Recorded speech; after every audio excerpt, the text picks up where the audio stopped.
Hi guys, it's Jake at Canadian Cutting Edge, and today we've got a mid-size Sanrenmu frame lock knife with a bit of a recurve and some color.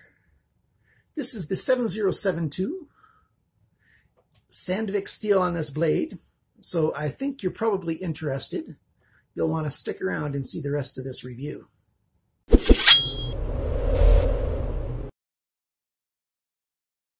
Are you in the market for a new small EDC? This knife by Sanrenmu has got Sandvik 12C27 steel. It's got a nice, very gentle little bit of a recurve here. Drop point blade with a bit of a swedge. Nice thumb riser right there. The handle is nice and has that big swell on the back here, which is great for fitting into the palm of your hand. You've got a nice choil up here for your index finger, and then this little divider here for your other fingers to help you get a really good purchase. You know, your last two fingers, at least my last two fingers, go back here, so the pinky's a little bit off, but that's not a problem at all. I've got large hands that border on extra large right in between those sizes. So depending on the manufacturer, sometimes I buy extra large gloves, sometimes I buy large. We've got a nice back spacer here. Lanyard hole that goes all the way through because the back spacer comes back, so it's like a tunnel. You don't have to sort of weave it in there, just put it in, it goes all the way through. You've got two pins that are secured with Torx screws on the outside. You got Torx screw for the pivot to adjust it. You've got a pocket clip that works as an over travel stop so that the frame lock arm can't go out too far and break. It also holds it back right over here with the clip part. This is, again, one of those knives that I've had for over a year, and that's why it's got some significant scratches on the handle and stuff, because I've carried this knife an awful lot. I really like it, and I've used it a lot. And I thought I did the review, but I hadn't done the review yet. So you've got some flame anodization in here, and that's why you get all these nice colors. So they flame anodized this whole handle. That's why you see some right here as well. And then they just sanded off the top. And so it looks all nice and satin there. And then in these milled out lines is where you've got your different colors from that anodization process. I think it looks really, really nice. It doesn't have too much of it, that it's still masculine. And it has enough color in there for somebody who really likes color. You know, it doesn't really overdo it, and it's just well in there. So you've got you've got an angle here, and then there's a point right there, and then the angle goes back. So you've got it's sort of coming into that pistol grip kind of shape, but not quite. It's just not enough of an angle. But for what it has, it's really, really good for gripping in the hand. You know, if you do have to defend yourself, it just feels really good, and it just cuts great. You've got lots of belly, and then you've got that recurve here. Hollow grind, so it's nice and thin at that edge. Let's talk about some dimensions of all the different parts here. Let's zoom on in. So what we have here is a cutting edge that's 6.93 centimeters. That's 2.73 inches. It doesn't really have a sharpener's choil. It just sort of has a bit of a angle where the end of the blade starts coming back up towards the pivot. You've got a blade length. So from the end of the handle here to the tip of the blade, it's actually a little bit shorter than the blade length. 6.74 centimeters. That's 2.65 inches.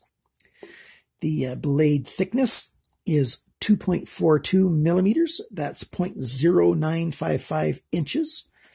And the thickness of the edge behind the grind, I usually measure about an inch from the end. So right there where my nail is where I measured it, right in that area. You have 0.57 millimeters, which is 0.0225 inches. And that's really good thickness behind the grind. It's a tiny bit thicker than my target of 0.5, but 0.57 is not bad at all. It gives it a lot of strength so that it's not going to chip or roll over easily. And yet it's thin enough that this is a great little slicer. Even though it is a hollow grind, it still does really, really well at that. Actually, it might do better at that depending on what you're slicing. The materials always make a difference on how well it's going to work. The materials that you're slicing and the materials that your blade is made of. And 12C27 is a really good choice. You've got a Rockwell hardness around 57, 58 for that. The handle scales back here are 420 stainless steel. It's most likely 420 stainless steel, I should say. And the handle length is 9.15 centimeters, which is 3.6 inches. The grip area down here, so starting at this finger choil back, is 7.38 centimeters, 2.9 inches. The handle thickness, not counting the pocket clip, is 8.34 millimeters, which is 0.328 inches, so just under a third of an inch thick. The total length of this knife when the blade is deployed is 15.94 centimeters, which is 6.28 inches, so just over 6.25 inches. It weighs only 89 grams, which is 3.15 ounces. Very light little knife for its size and its, the strength that it's made with and everything. Really good choice, if you ask me, especially since it only costs $10.89 US, $14.04 Canadian, 9.31 euros, and 8.32 British pounds sterling.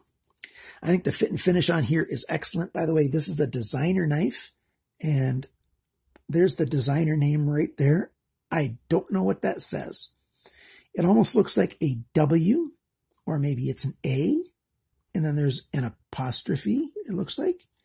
And then it looks like S-U-N-E-T or O-T or a B or a, I've got no idea what that is. I've tried to contact Sanrenmu several times and ask them, and I've never gotten word back from them what that is. It seems like they're not really all that big on answering my questions. I would really like to get in good contact with them and become a reviewer for them. That would be really, really good. But it is what it is. And there's the Sanrenmu logo right there. It looks like 3 wings and then an R. Sanrenmu. Nice knife. I like the thumb stud where it is. It's far enough back that it's not in the way of most slicing. I think it could be a little bit closer to the pivot and still be very functional. Like if they moved it about an eighth of an inch that way, I think it'd still be easy to deploy the blade and you'd have more room for slicing through things that won't hit on that thumb stud. But it's not bad at all where it is. I like this extra little jimping right there on the release arm for the frame lock. That helps your thumb get some definite purchase when you go to release the lock. There's no blade play, up and down, back and forth. It's nice and snug. Lockup on this guy is a little bit later than you want a brand new knife to be, and it was almost exactly like that when I first got it. Like I said, this is most of Sanrenmu's knives are 420 stainless steel, which isn't a bad steel for a frame at all and handle. And then this 12C27, that interface has been wearing very, very well. I would like it to be a little earlier, but it's not bad.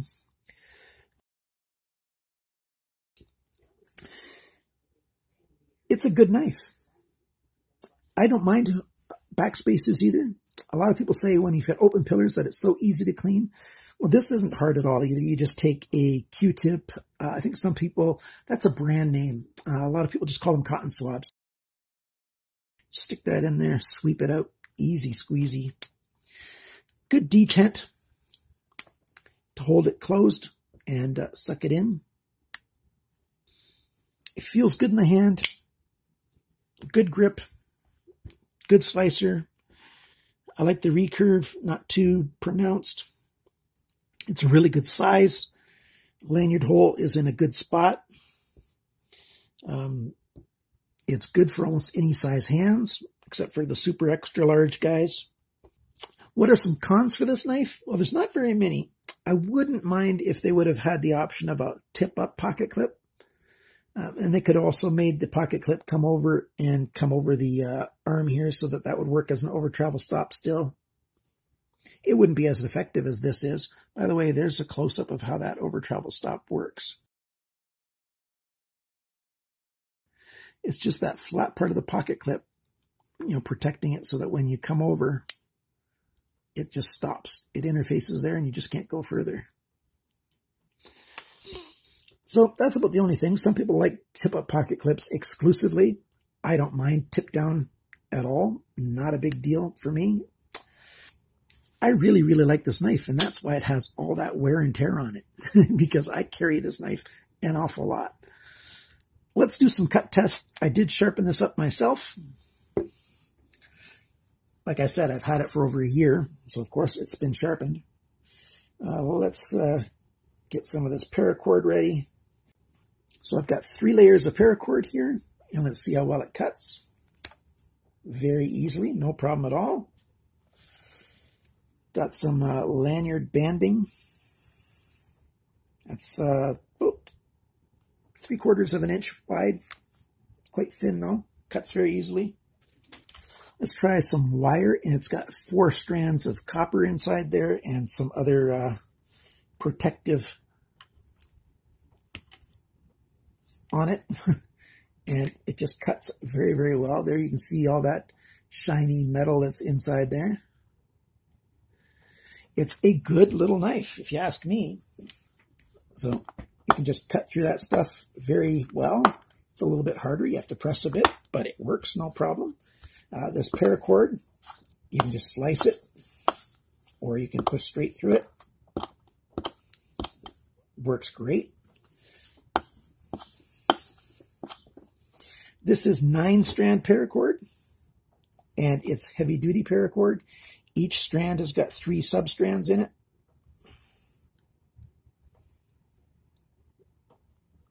Heavy-duty stuff. I like this paracord an awful lot. Got this from GearBest as well. I'll have links for the knife and for this paracord in the description below. Hopefully I'll remember to do the paracord. I'll probably forget. Somebody will comment and remind me. Oh, see, I thought that was rolled over edge, but it was just a little bit of metal left over from cutting this wire. I think this edge is still perfect.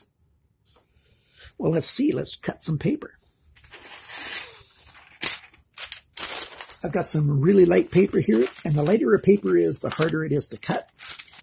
It's always hard to cut paper straight on the edge, and it cuts that just fine. And cut from the side.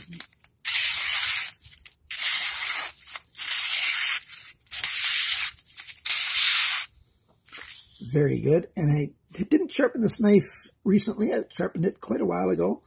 I tend to sharpen my knives and then I strop them, 3, 4, 5 times before I have to sharpen it again.